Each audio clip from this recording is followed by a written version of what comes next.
and I'll end with this. He's got three choices. He can come out next week to the American people and say, you know what? I read the bill.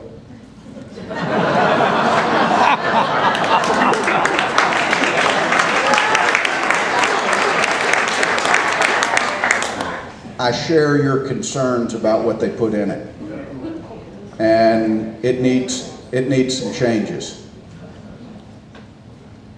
He could come out and say, the American people have spoken, and my suggestions have been rejected, therefore I'm going to ask the leaders in Congress to start with a blank sheet of paper, sit down in a bipartisan way, and see if you can come up with a consensus bill.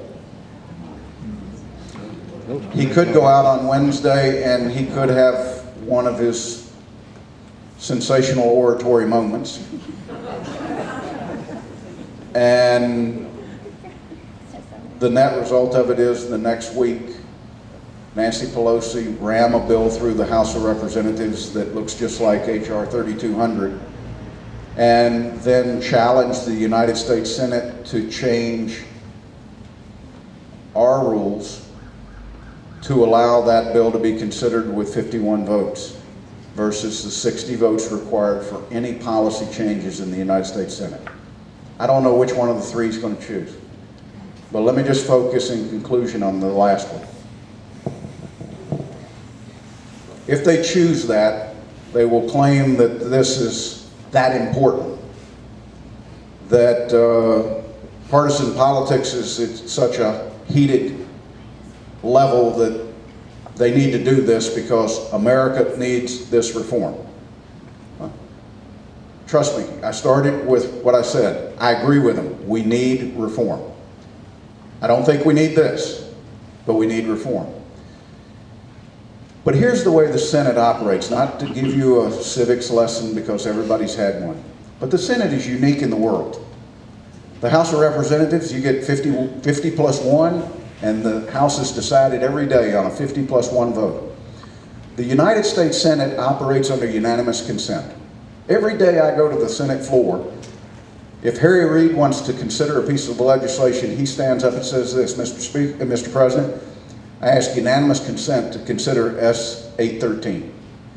If I go to the floor and say I object, everything stops. Or any member of the Senate objects.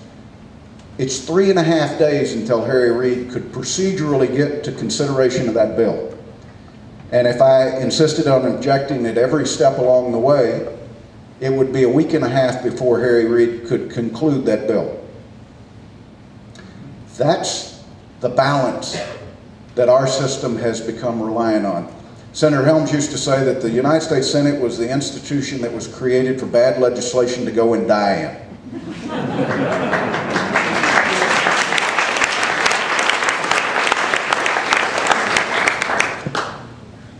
That's right. I look at the number of bills that the House passes in any given session. Look at the minimal amount of bills that actually make it through the United States Senate. More make it through the United States Senate under full agreement, unanimous consent, that there's never a vote on, never a debate, than are debated on the floor of the United States Senate. But here's my point. If we choose to change the rules and the parliamentarian rules that running a policy initiative under reconciliation is acceptable, the Senate operates then under that precedent set by the parliamentarian. The Supreme Court hopefully has the Constitution to guide it. The United States Senate doesn't have it. We don't have anything. Our guiding light is the way the parliamentarian rules every time they make a ruling from the chair. And if the parliamentarian were to rule it's okay to do policy this time, then the likelihood is that that would be interpreted that it's okay to do it from here on until another parliamentarian rules a different way, and that's the new precedent. We would lose the balance that we've got in our country on legislative issues by allowing this to go under reconciliation, even if they find a way to contort themselves to where legitimately this might be ruled okay by the parliamentarian.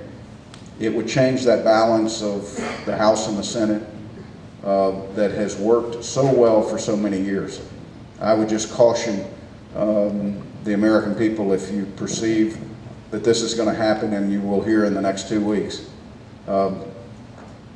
everybody should be outraged.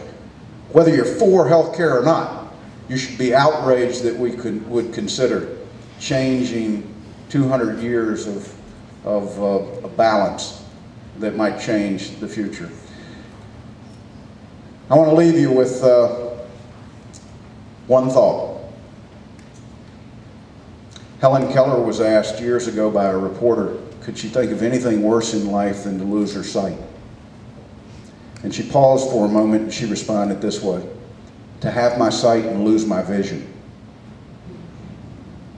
The test we're on right now is whether we're going to hold the vision that we all have for this country, that our parents had, that our grandparents had.